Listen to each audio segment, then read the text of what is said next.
Olá, boa tarde. Olá, muito boa tarde.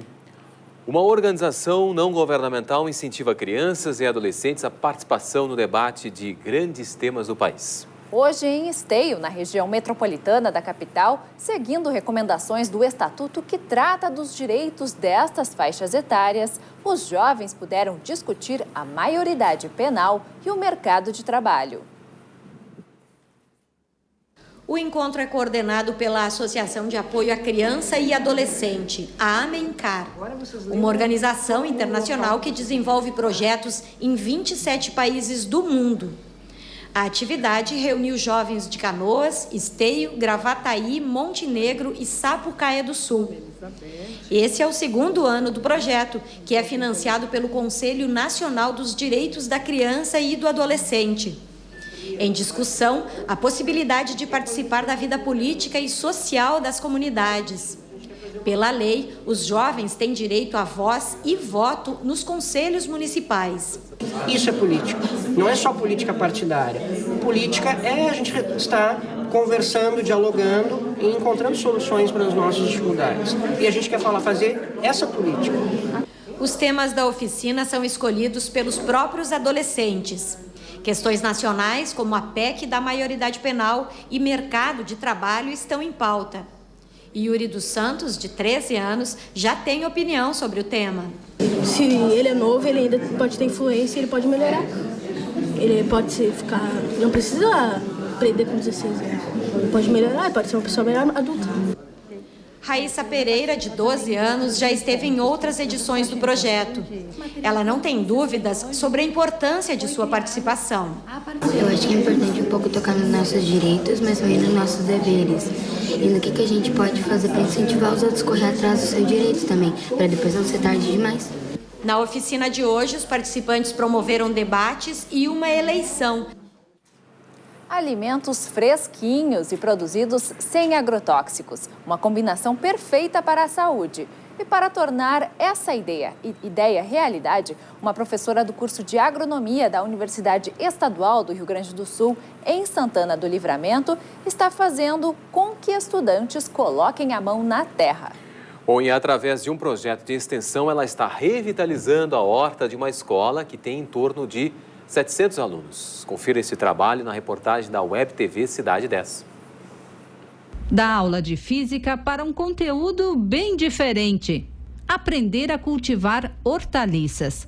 Mas antes da prática, um curso rápido sobre como montar uma horta e realizar a manutenção necessária até a colheita. Que normalmente me ensinaram a tirar direto da muda. E muitas vezes plantava direto na terra e ela morria. Aí eu aprendi aqui mesmo, no colégio, com esse curso, a já criar uma estrutura nela que quando transportar ela para o teu terreno ou qualquer lugar, ela já vai estar pronta para ser cultivada. Hora de ir para a horta. Aqui os 18 alunos do primeiro ano do ensino médio que participam do projeto de extensão vão plantar as mudas que já haviam sido semeadas. Eles também fazem a limpeza do local e preparam outros canteiros. Não lidar com venenos e aprendemos também a cultivar as plantas, ajudar o meio ambiente também.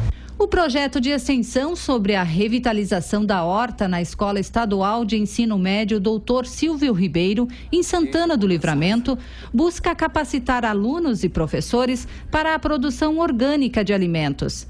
As hortaliças vão ser destinadas à cozinha da escola, que oferece 2 refeições diárias. Quem coordena todo o trabalho é esta engenheira agrônoma. Além de orientar os professores e alunos sobre o cultivo de hortaliças, a ideia é chamar a atenção para a produção de alimentos sem o uso de agrotóxicos. E para que esse tipo de ação possa se propagar, a coordenadora do projeto aposta também no envolvimento da comunidade. O projeto também vai contemplar oficinas sobre tratos culturais em hortaliças, produção de mudas de inverno e de verão, formulação de caudas repelentes para insetos com plantas bioativas e montagem de composteira orgânica. É um projeto de extensão que ele visa fazer o quê? Revitalizar uma horta já existente e, ao mesmo tempo, a gente qualificar os agentes aqui da escola, que são alunos, professores. Para quê? Para quando esse projeto tiver o fim dele lá em dezembro, ele tiver uma certa continuidade. Os próprios alunos e professores qualificados por nós, por mim, coordenador do projeto, e pelos meus alunos bolsistas e graduandos, o projeto por si só vai ter continuidade. E a impressão que dá é que os estudantes estão cientes da importância de cultivar seus próprios alimentos. Também a gente às vezes não precisa estar usando agrotóxico, acho que é o veneno na planta, e não precisa estar muito comprando, gastando dinheiro, se pode plantar e pode tu mesmo colher. A revitalização da horta não termina com este trabalho. O projeto de extensão na escola tem duração de 8 meses. Uma vez por mês, a coordenadora e 2 bolsistas do curso de agronomia da UERGS vão estar na escola para realizar novas atividades. A Comissão Parlamentar de Inquérito aqui no Estado vai investigar irregularidades na colocação de próteses nas redes de saúde pública e privada do Estado. Uma CPI no Senado investiga a fraude desde maio. Em cerimônia com duração de 20 minutos, o presidente da Assembleia Legislativa empossou o presidente da Comissão Parlamentar de Inquérito. De acordo com Edson Brum, a razão da CPI é o aumento no número de denúncias. Deve ser esse um dos motivos pelo qual o deputado Volney propôs a questão de 30 dias e agora está sendo instalada a CPI. Agora toda ela vem para ajudar, colaborar, buscar esclarecer. O caso das próteses foi divulgado pela imprensa em janeiro deste ano. Médicos, empresas de material cirúrgico e advogados são suspeitos de fraudar documentos para obter na Justiça autorização para a colocação de próteses superfaturadas. No Rio Grande do Sul, mais de 70 casos são investigados. E está aumentando dia após dia. Já está chegando mais de 80 e chegou agora, meu conhecimento, mais de 100. E vai triplicar cada vez mais. E agora, quando as investigações ir profundamente, porque aqui foi a ponta do iceberg, agora nós vamos aprofundar cada vez mais. A CPI começa os trabalhos na próxima segunda-feira, com a nomeação do vice-presidente e do relator. O ex-assessor parlamentar Neuromar Gatto reafirmou as acusações de extorsão contra o deputado Diógenes Bacejo. Ele prestou depoimento a portas fechadas na Comissão de Ética da Assembleia. Também foi ouvido o dono de uma oficina suspeita de adulterar a quilometragem de veículos utilizados a serviço do Legislativo. A comissão investiga Bacejo por quebra de decoro parlamentar. O deputado é suspeito de empregar funcionários fantasma e exigir a devolução de parte dos salários pagos a servidores em cargos de confiança. O gabinete de Bacejo também teria adulterado a quilometragem percorrida por carros a serviço do Legislativo. A adulteração seria feita nesta oficina que a Comissão de Ética visitou na tarde desta terça-feira. Vilmar Pereira Chaves, dono do estabelecimento, não quis falar, mas mostrou ao corregedor da Assembleia como era feita a adulteração. A alteração de odômetro, como ele disse, pode se dar por várias razões. Para fazer o encontro do odômetro se o painel ficou desligado por algum tempo, num pós-batida, num acidente em que o contagiro ficou avariado, enfim, é um software de trabalho. Isso pode ser usado para bem ou para mal, depende da intenção daquele que vier fazer. Bacejo tem depoimento marcado para segunda-feira. O relatório do processo que investiga o deputado por quebra de decoro parlamentar deve ser entregue na próxima quarta. A Comissão de Ética pode pedir a cassação do mandato do parlamentar caso ele seja considerado culpado. Mas, para valer, a medida também precisa ser aprovada em plenário. Ainda nesta edição, você vai ver uma reportagem sobre a Operação Queijo Compensado. E agora o nosso assunto é maus tratos aos animais. A ONG Chicote Nunca Mais, que há 8 anos resgata das ruas cavalos vítimas de maus tratos, corre o risco de fechar as portas. O problema é que faltam voluntários para dar conta dos animais no sítio, localizado em Gravataí. E nós vamos falar mais sobre o trabalho e as dificuldades da entidade com o Fernando Schell Pereira, que é o responsável operacional da ONG Chicote Nunca Mais. Boa tarde. Boa tarde. Quantos animais estão no sítio? Nós estamos atualmente com 33 cavalos. E, bom, quantos voluntários, então, o sítio conta? E qual o trabalho desses voluntários? Tá. O voluntariado ele é bem variado porque as pessoas querem ajudar, mas elas têm outras prioridades na vida delas, né? Então, de voluntário fixo, a gente tem 3 ou 4 pessoas. Entre esses voluntários tem um veterinário, por exemplo? Sim, é que no caso é assim, integrantes da ONG são 5 pessoas. Então, todo o nosso trabalho é voluntariado. Então, todos nós temos profissões e tudo, a gente não sobrevive da ONG. Sim. Todo o dinheiro que entra na ONG por doação, ele é colocado para os cavalos. Então, o trabalho de todo mundo é voluntariado, na realidade. Mas integrantes da ONG são 5 pessoas. E o veterinário é uma pessoa que recebe uma ajuda de custo, é a única pessoa que recebe uma ajuda de custo. E ele faz esse trabalho para nós 2 vezes na semana para a ONG. Mas sobre a falta, então, dos voluntários, o que falta? Sim, o que falta para nós, assim, é muita mão de obra. Porque para cavalo... Que tipo de atividades, assim? Olha, atualmente a gente está fazendo uma campanha para construir mais baias. A gente está com 23 baias, só que a gente tem 33. O excedente a gente tem que alugar na hotelaria para colocá-los, né? Agora no inverno mais ainda. E a gente já conseguiu materiais, só que a mão de obra é muito custosa. Quantas pessoas seriam necessárias? É que no caso das baias, a gente precisa de uma mão de obra profissionalizada mesmo, de profissionais. Não adianta voluntários, se a gente não souber iria um telhado, não adianta voluntário. Então precisava de um voluntariado da construção mesmo. Qual o tipo de atendimento que os cavalos, os animais recebem? É assim, nós recebemos ligações todo dia do Brasil inteiro. E é claro, infelizmente a gente não consegue comportar isso tudo. Porque é bom salientar que a gente não recebe um centavo do poder público. A ONG é 100% pessoa física, né, que a gente recebe. E a gente recebe... O que a gente faz é assim, quando as pessoas nos pedem ajuda, a gente disponibiliza o veterinário para ir até o local e medicação. Porque a gente tem parceria com laboratórios e a gente disponibiliza a medicação. Só que a gente não consegue comportar todos os animais. Porque o custo de um cavalo para nós é R$210. 120 alimentação e 90 do lugar que eles ficam, da hotelaria. Bom, então tem tratamento de saúde do animal, também a alimentação, todo esse tratamento é feito lá no sítio. Quando eles não chegam muito debilitados, assim, e são coisas simples. O animal sem ferradura, sabe? O cuidado mais básico os carroceiros não fazem, que é ferradura e desnutrição. Muitas vezes os cavalos chegam desnutridos. São doenças comuns até, só que elas se agravam, né? Cavalos que já nos chegaram com sacolas no estômago, porque eles comem lixo, né? Não dão ração, não dão nada para o animal e comem lixo.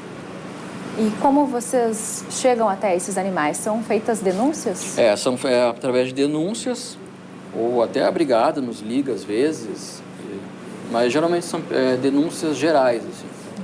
Daí, como eu disse, a gente não consegue recolher todos, a gente não tem estrutura para isso, sabe?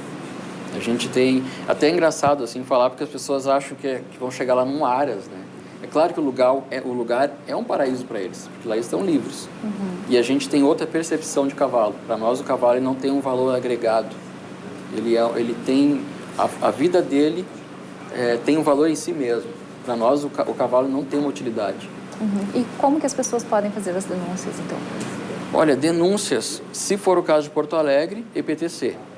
Os responsáveis pelo recolhimento de cavalos de carroça em Porto Alegre é a EPTC. Então, 118, ou no caso de maus tratos, é polícia, né? Já está na lei de maus tratos. Região metropolitana, que é uma situação super grave, porque lá não tem lei nenhuma. Polícia também. Polícia e trânsito, né? Porque é uma questão de trânsito, é veículo de tração animal. Quem quiser ajudar a ONG, como é que pode fazer, então? Pode entrar no nosso site, que é chicotenuncamais.org. Lá tem o contato, o pessoal pode tutelar o cavalo ou apadrinhar.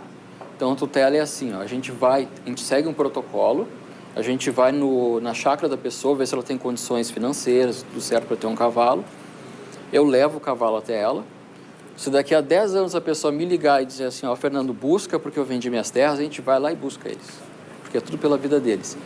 O apadrinhamento, no caso, a pessoa não tem condições, mas ajuda o cavalo. Então, mantém a hotelaria e mantém a alimentação dele.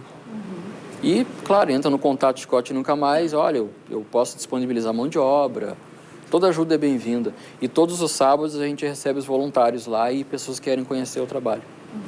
Então, para buscar mais informações, tem o site, né? Isso, chicotenukamice.org. Daí, através do site, você entra na página oficial do Facebook e tudo, e a gente entra em contato. Tá certo, muito obrigada. Então, Fernando Schell Pereira. Então, tá. Obrigado. Uma boa tarde para você. Boa tarde.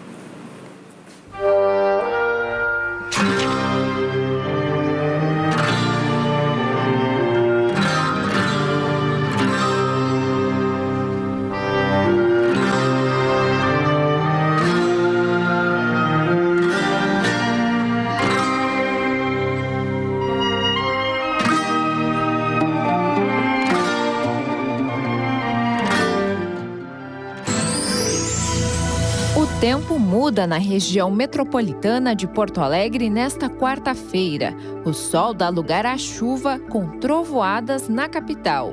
A máxima chega aos 18 graus. Em Guaíba, fez 5 graus ao amanhecer. À tarde, os termômetros marcam 18. Chove nesta quarta no litoral norte. Faz 19 graus em Tramandaí.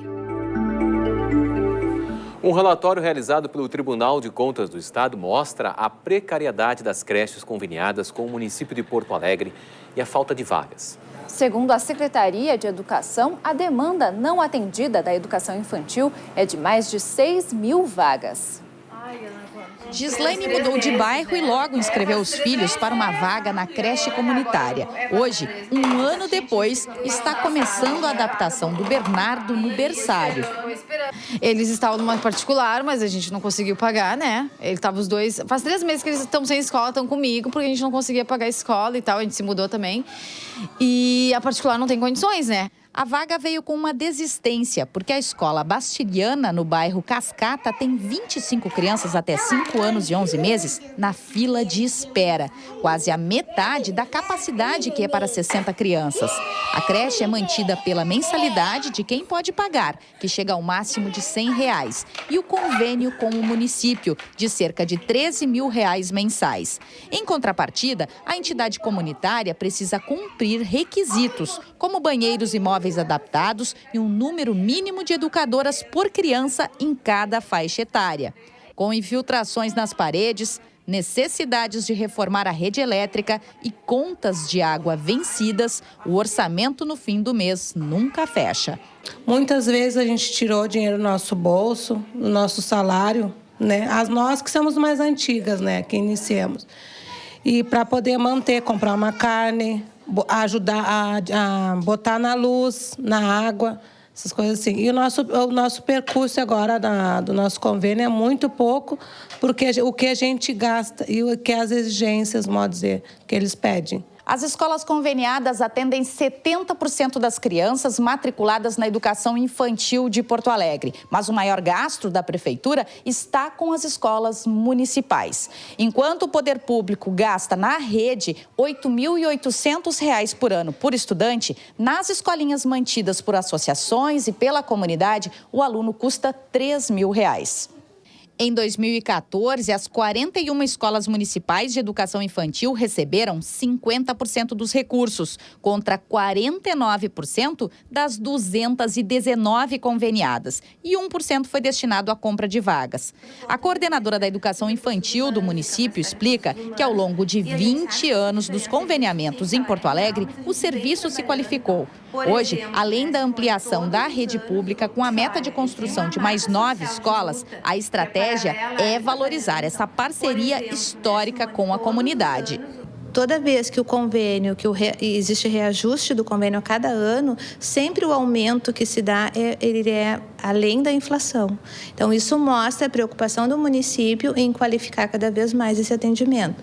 Nós sabemos e não negamos que precisamos qualificar cada vez mais e que precisamos aportar recursos e estamos trabalhando muito para isso. As pessoas envolvidas têm história na educação infantil, na militância social, na militância pela educação infantil na cidade. Não é simples assim fechar um lugar desses, até porque a gente não entende isso. São espaços que estão em processo de qualificação. A prisão de 3 pessoas ontem por adulteração no queijo deixou os consumidores gaúchos inseguros quanto à qualidade do produto. Entidades sugerem mudanças na fiscalização e dizem que o consumidor também deve estar mais atento ao que compra no supermercado. Esse supermercado na zona norte de Porto Alegre aparece na lista do Ministério Público como um dos que vendiam o queijo adulterado. O proprietário nega. Segundo a investigação, o queijo Progresso era feito com leite adulterado e completado com amido de milho. O produto era vendido em 70 locais de 23 cidades, apesar de só ter autorização para ser comercializado em 3 de maio. O Sindicato dos Fabricantes de Laticínios e a Secretaria da Agricultura do Estado dizem que o sistema de inspeção municipal tem falhas e deve ser substituído.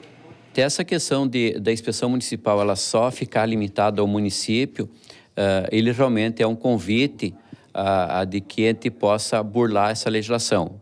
Infelizmente, tem algumas diferenças, né, que varia de município para município, porque nem todos os municípios têm um serviço de inspeção bem constituído. Em relação à contratação de veterinários, em relação à estrutura do serviço de inspeção, em relação à legislação. Primeiro foi o leite, agora o queijo. Cada vez mais produtos simples da alimentação estão sob suspeita. E diante de tantas denúncias, muita gente sai prejudicada, do produtor ao consumidor. As 8 operações leite compensado realizadas pelo Ministério Público fizeram cair pela metade o preço do leite pago ao produtor. A FETAG diz que a remuneração deveria ser pela qualidade do produto e não pela quantidade fornecida. O leite no Rio Grande do Sul era pago por quantidade e não por qualidade. E nós entendemos que isso fortalece a fraude. Então, na medida em que nós passamos a adotar os sistemas de qualidade, pagamento por qualidade, nós vamos também estar eliminando essa questão do leite. O Ministério Público diz que vai continuar investigando toda vez que receber denúncias de adulteração. Junto com outros órgãos, o MP está lançando uma campanha para que o consumidor também ajude a fiscalizar. É importante que ele informe a gerência do estabelecimento e, se isso não bastar, também que denuncie aos órgãos de fiscalização. O próprio PROCON, RS, ou PROCON da cidade, se houver, né, o Ministério Público, todos estes têm canais de comunicação por e-mail, por telefone, para que nós possamos atuar o quanto antes e evitar que os problemas se repitam. O Canal Aberto segue a viagem sobre a BR-116 que a gente está fazendo desde segunda-feira. O ponto de parada agora é para conhecer um mosaico de cores em meio ao cinza da rodovia. Também o comércio, que tem ganhos e perdas por estar na beira da estrada. É o terceiro trecho do programa TVE Repórter, que você assiste completo na página da TVE na internet. Feitas pelos artistas Rafael Jung e Pedro Correia em 2013, estas obras de arte ganham vida a partir de pedaços coloridos de azulejos. Elas fazem parte da revitalização da estação Petrobras da Transurb.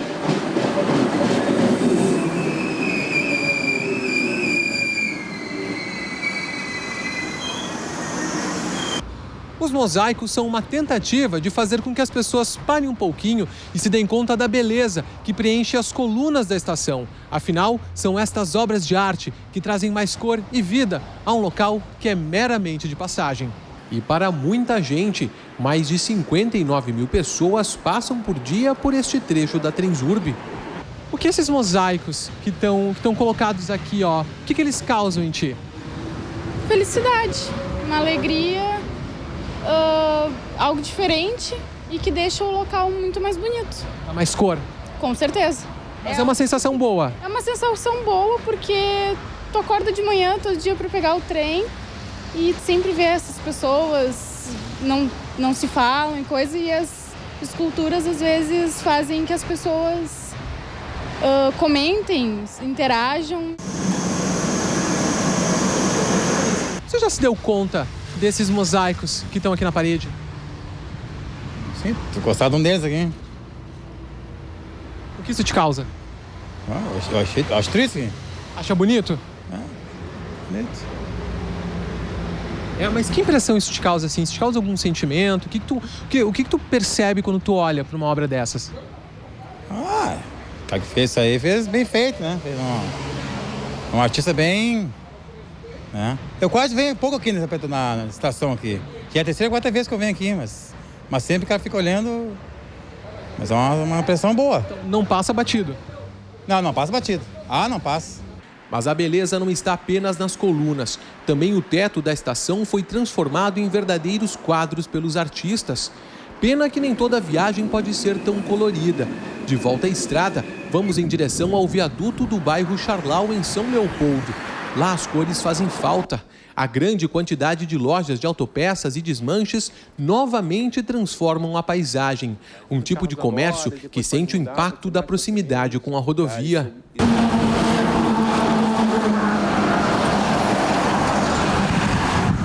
Me conta, como é trabalhar tão pertinho da BR-116?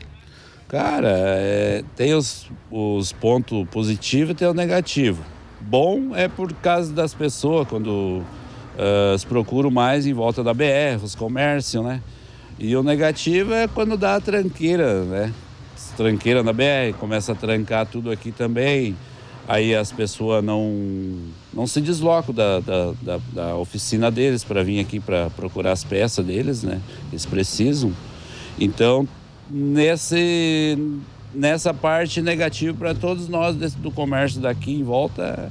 Mas vocês chegam, o senhor especialmente, vocês chegam a perder clientes por causa da movimentação, por causa das tranqueiras? Quando dá a tranqueira, não é que a gente perde o cliente. O cliente nosso já não vem. Ele não se desloca lá da oficina dele. Ele deixa de fazer negócio. Deixa de fazer o negócio porque se ele está vindo lá de Porto Alegre, exemplo. Vai sair de lá 3 horas, ele diz, não, hoje não dá mais. A BR já está trancada, vamos chegar aí 5 horas, vamos chegar em casa 8 horas de volta. Então eles procuram vir mais de manhã, né? Horário perto do meio-dia, logo depois do meio-dia, né? O viaduto é o nosso destino final. Agora está na hora de fazermos o retorno e seguirmos pelo caminho inverso até Porto Alegre. O outro lado da BR-116, você vai conhecer a curiosa história da dona de casa que pesca em um dos rios mais poluídos do país. A poluição, exatamente, que ninguém respeita, jogam tudo, qualquer coisa no rio. Os esportistas da canoagem que treinam mais de 4 horas por dia em caiaques no Rio dos Sinos. A gente não sabe o que tem embaixo do rio, né? O que pode acontecer de pisar em alguma coisa ou de vir alguma coisa flutuando, bater nos alunos, né? E veja ainda a relação de amor e ódio que os moradores e comerciantes que ficam na beira da estrada têm com a BR-116. Qual é o motivo de toda essa pressa que tem a BR? Ah? O ódio que eu tenho é o som, o barulho, as freadas dos carros, as buzinas.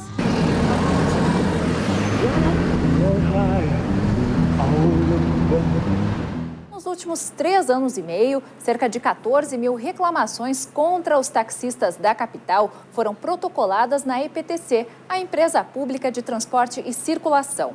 Ações isoladas de profissionais que colocam em xeque a credibilidade de toda uma categoria. Nos relatórios de reclamações da EPTC desde 2012, o comportamento inadequado dos motoristas de táxi lidera as queixas. Somente esse ano, o item é responsável por 43,3% das reclamações, seguido da imprudência ao dirigir com 39,1%. A cobrança indevida só aparece em terceiro lugar, com 7,1%. Seguida da recusa em fazer a corrida, com 4%. O diretor-presidente da empresa pública afirma que há uma pequena redução nesses índices, mas reconhece que é preciso avançar. Segundo ele, o projeto de monitoramento dos táxis por GPS, que deve estar concluído no final do próximo mês, vai facilitar a apuração e eventual punição aos maus motoristas. Mas os passageiros precisam continuar denunciando os casos de conduta inadequada. Nós temos hoje 3.921 táxis em operação em Porto Alegre. Temos praticamente 10.500 taxistas cadastrados aqui na EPTC, então o volume é grande. Nós precisamos ter a parceria da população no sentido de retornar para a EPTC a qualidade do serviço. Para fundamentar a denúncia, é importante que o passageiro saiba o prefixo do veículo. Todas as informações do motorista devem estar visíveis no documento chamado carteirão. Circular sem o documento é infração grave e o permissionário pode perder a concessão. As reclamações podem ser feitas pelos telefones 156 ou 118 ou diretamente na IPTC. Em casos mais graves, onde acontece violência ou agressão, além de fazer a reclamação à IPTC, o passageiro também deve fazer a ocorrência policial. É que junto à IPTC, o taxista vai responder apenas administrativamente. Mas com a ocorrência policial, ele pode até responder criminalmente pelos seus atos. O presidente do Sinditaxi reforça a necessidade dos passageiros registrar a denúncia. Ele também afirma que é necessário investir na formação dos profissionais. E às vezes, até 2004, quem não sabia fazer nada e tinha carteira de motorista podia se transformar em taxista da noite para o dia. A partir de 2004 é necessário o curso de formação profissional. Porque não é necessário ter estudo, é necessário ter urbanidade, ter educação e honestidade. E é isso que nós queremos para prestar um bom serviço. Que o usuário espera do táxi isso, um serviço honesto, um taxista limpo e educado. Bom, vamos voltar então a falar sobre a saúde dos animais. No primeiro bloco a gente falou sobre a ONG, a ONG, né, Chicote Nunca Mais. A gente vai falar sobre a acupuntura, que é uma técnica da tradicional medicina chinesa. Devido à sua eficácia em tratamentos de dores e outros problemas de saúde, ela também foi reconhecida como uma especialidade médico-veterinária. E é sobre esse tratamento alternativo que a gente vai conversar agora com a veterinária acupunturista, a Viviane Machado Pinto. Boa tarde, Viviane. Boa tarde. Bom, quais são as doenças, para quais doenças a acupuntura ela é eficaz em relação a animais domésticos e também outros animais? Na verdade, a acupuntura, ela vê o animal como um todo. Então, a doença significa que o animal, ele desequilibrou o organismo e a doença se manifestou. Então, dentro desse conceito, toda doença pode ser tratada e prevenida com a acupuntura. Então, a gente pode citar doenças de disco intervertebral, que são os problemas de coluna, doenças no insuficiente renal, doenças, qualquer problema de pele. A acupuntura é extremamente eficaz no controle da dor. Então, a maioria dos pacientes que nos procuram, eles cursam com algum tipo de dor e a gente consegue abolir até 100% dessa dor. Então, a gente consegue utilizar a acupuntura basicamente no tratamento, às vezes, unicamente com a acupuntura e muitas vezes a acupuntura associado à medicina veterinária tradicional, né?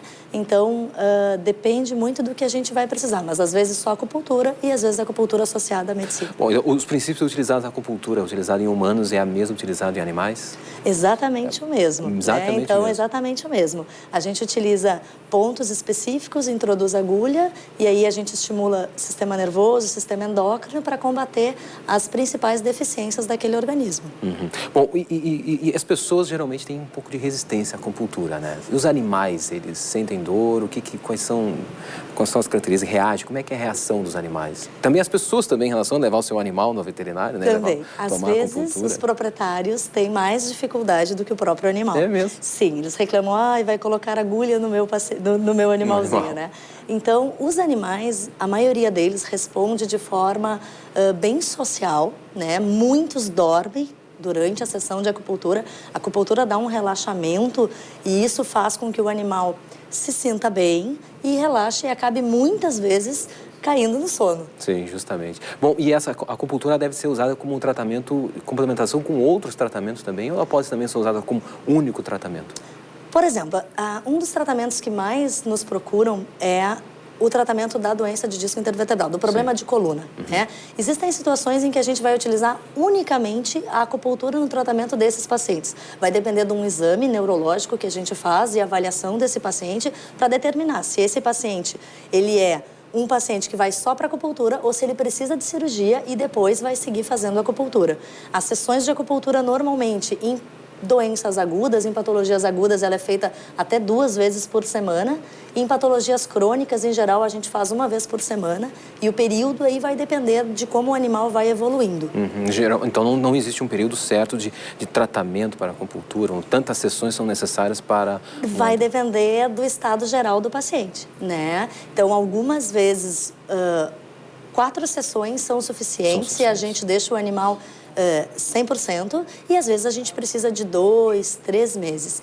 Existe uma doença que é causada pelo vírus da sinomose, né, que é o animal que tem sinomose, que fica muitas vezes com uma sequela permanente dessa sinomose, que é uma alteração onde tem uma contração muscular permanente. A acupuntura é um dos únicos tratamentos que consegue abolir, na maioria das vezes, 80% a 100% dessa mioclonia que a gente chama, que é essa contração. Uhum. Então depende muito da paciente, como é que vai se evoluir, tudo isso. E de como ele reage à acupuntura, né? Sim, justamente. Bom, e como é que é a questão do estudo da acupuntura veterinária? Como é que é essa especialização? Como é que acontece essa especialização? Bom, a acupuntura ela pode ser feita em animais unicamente por médicos veterinários formados e que depois cursam com uma especialização que, em geral, dura 2 anos e meio.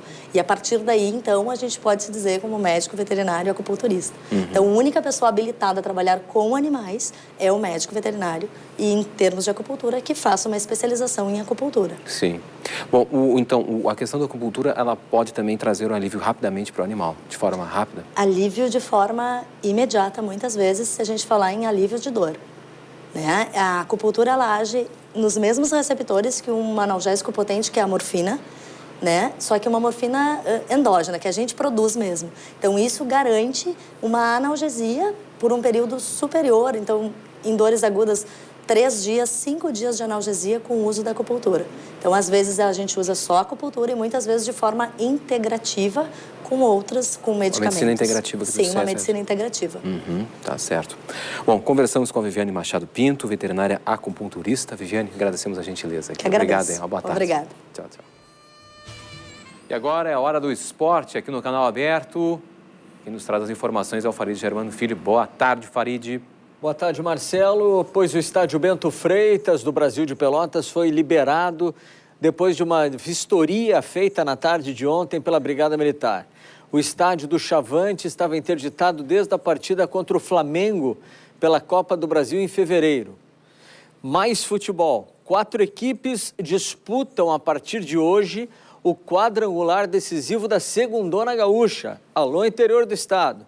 Brasil de Farroupilha, Guarani de Venâncio Aires, São Gabriel e Glória de Vacaria. Os 4 times brigam por apenas uma vaga no Gauchão 2016. Vai ser uma disputa e tanto essa segundona. Pois agora nós vamos falar de esgrima. Ele é um exemplo de superação, dedicação e vitórias dentro do esporte. O Canal Aberto recebe com muito prazer um campeão paralímpico, Giovanni Guissoni. Giovanni, boa tarde, prazer em tê-lo aqui. Prazer. Mais uma vez um prazer muito grande mesmo poder estar aí falando um pouco da nossa modalidade, né, que é modalidade de esgrima em cadeira de roda tão muito bem hoje representada no Brasil, né? Então a gente está aí buscando bons resultados aí para 2016 também. Gente, o Giovanni tem uma história tão extraordinária que ele é o único, e a gente poderia fazer um programa inteiro com o Giovanni, o único esgrimista do Brasil, cadeirante ou não, que ganhou uma medalha de ouro, que foi na Olimpíada de Londres. Então é muito orgulho para todos nós gaúchos e para o Brasil, porque tu é o único brasileiro que tem medalha de ouro, Giovanni. Sim, e também foram muito rápido o que aconteceu, né? Eu comecei na esgrima em 2008, em 2009 passei para a Seleção Brasileira de Esgrima em Cadeira de Roda, onde que eu pude começar a treinar fora e as primeiras competições internacionais. Em 2010 eu comecei as primeiras Copas do Mundo e o primeiro Mundial na Itália. Em 2011 eu fui o primeiro medalhista em Copas do Mundo, onde que eu conquistei a medalha de bronze. Você recebendo a medalha lá, e aí jogando. Então, em 2011 eu fui o primeiro medalhista em Copas do Mundo também no Canadá, onde que eu conquistei minha primeira medalha da história da esgrima em cadeira de roda. Em 2012 fui medalha de prata na Alemanha, onde que eu conquistei, além da medalha de prata, a vaga para os Jogos 2012, onde que eu fui medalha de ouro também e conquistei esse tão esperado, essa medalha inédita aí para o país.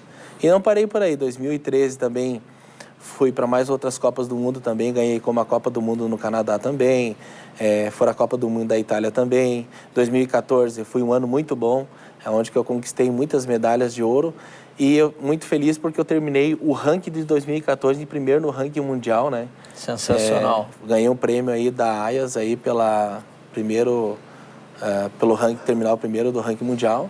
Esse ano a gente já começou bem também. Primeira já no prova Canadá? Canadá, o Pan-Americano, eu ganhei todas as provas individual também. 3 medalhas de ouro, 2 medalhas de bronze. Pô, ninguém te supera, João. A Copa do Mundo agora acabou de terminar agora em Pisa agora também. Foram mais uma medalha de ouro. E hoje eu estou em segundo ranking mundial, né? Deixa eu te perguntar, e eu sei que tu não te importa com isso.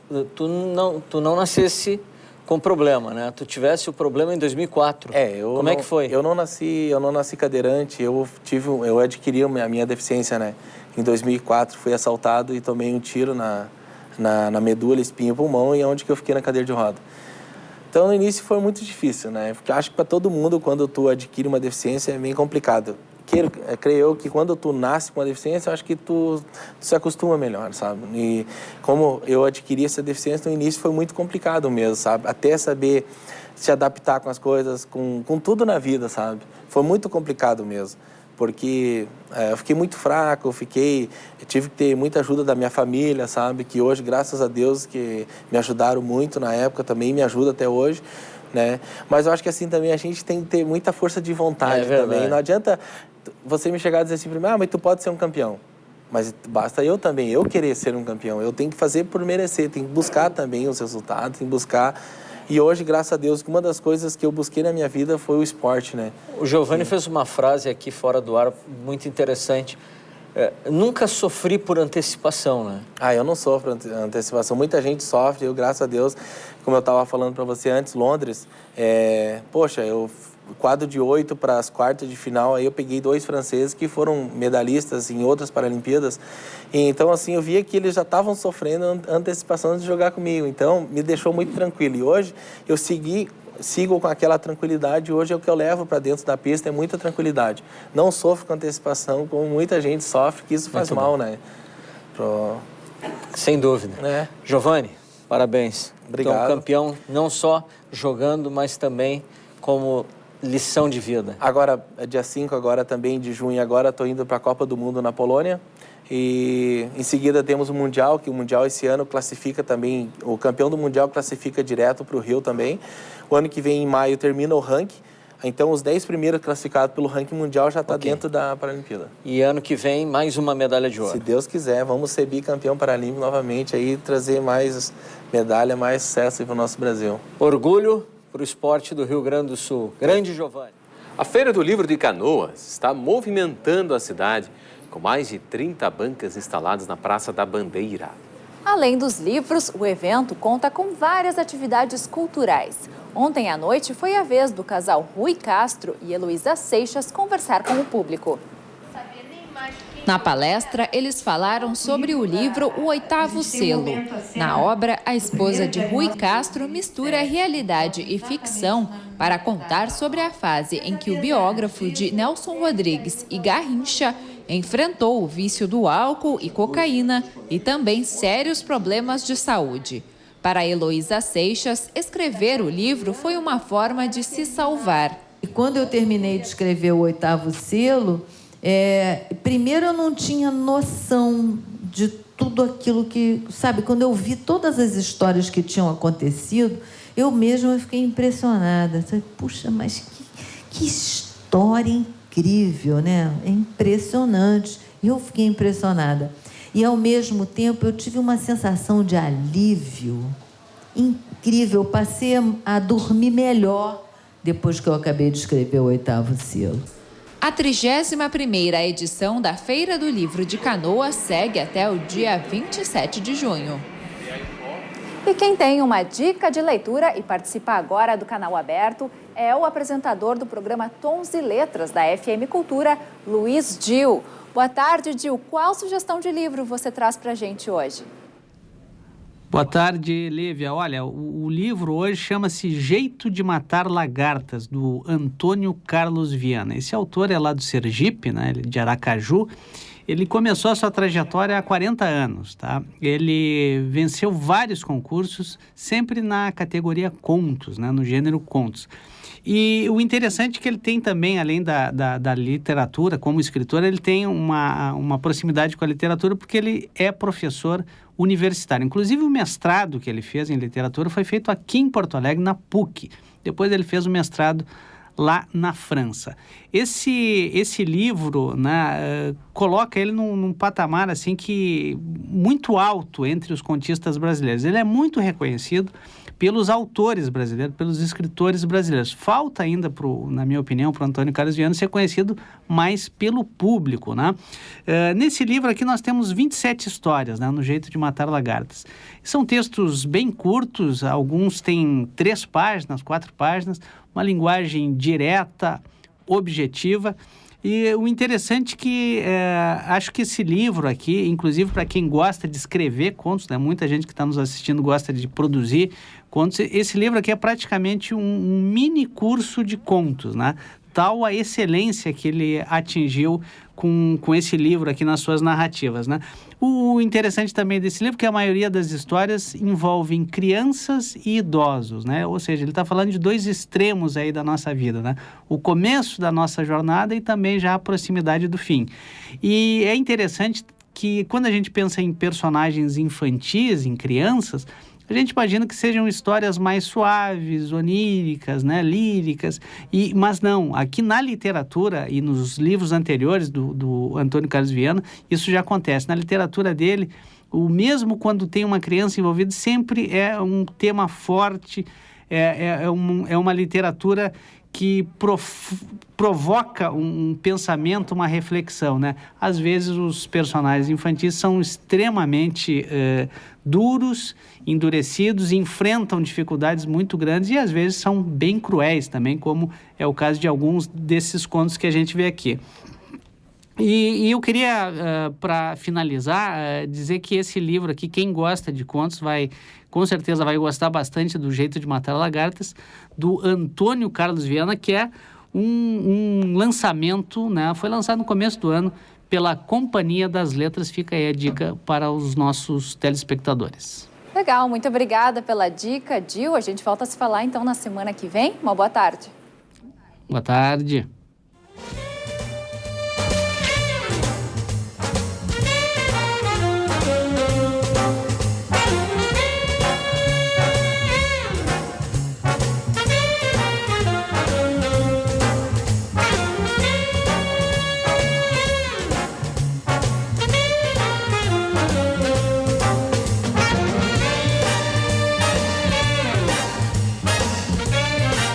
Você faz algum tipo de coleção? Esse hobby bastante antigo, que remete aos nossos antepassados, faz parte da rotina de muitas pessoas que colecionam objetos dos mais variados estilos. Vamos conhecer pessoas e lugares que usam essa paixão como fonte de inspiração e renda. A reportagem é da TV UCPEL, da Universidade Católica de Pelotas. Bom, nós tivemos um problema com a reportagem, mas você vai ver então amanhã a reportagem sobre os colecionadores.